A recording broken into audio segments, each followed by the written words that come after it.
Welcome everyone to the May 2014 roadSIGNS newsletter. Well, this newsletter marks an anniversary for me. It will be the end of 13 years of writing, 156 issues. It's hard to believe. June starts another year. And you know, back then I started with about 8 people reading my newsletter, kind of a trial run. They were my beta group, if you will. And today our newsletter reaches more than 1,000 readers every month. It's been an amazing journey. One of the things that keeps me writing, though, however, is not only for readers, but just as much for myself. Writing for me is an opportunity to take pause, to dig deep a little bit into what I'm learning and the many road signs that cross my path every day. And I guess I understand that if it's meaningful to me, it's also going to be meaningful to you. At least I trust that. But on that idea of taking pause, that is the theme of this month's newsletter. As you can see from the background, I'm no longer in Canada. There's a little bit more foliage on the bushes and so on than we would have even at home right now. Jim and I have settled for 2 weeks vacation into Kitty Hawk, North Carolina, and are enjoying the warmth and the pleasure of being outside and walking the beaches.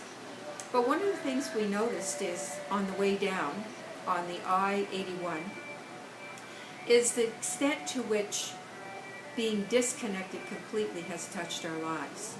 The first sign we saw on the highway was something we had never seen before, and it's called a text stop. That's right, T-E-X-T, not rest stop, text stop.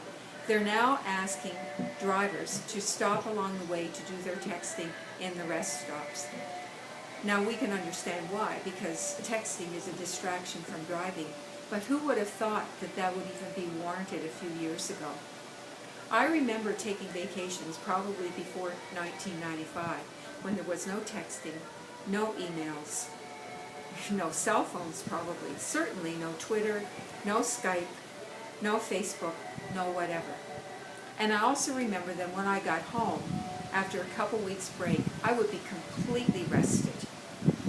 Well, vacations are different these days because we choose to stay connected, and it is a choice. But more importantly, we can't even get disconnected in our everyday life, and that's my concern. So this newsletter is really dedicated to how to take pause, offering you some practical examples for how to do that in your everyday life. I hope they are useful to you and that you pay attention. You know, only you can look after you, and we can't be hooked up all the time. Enjoy. Until next time, it's Betty.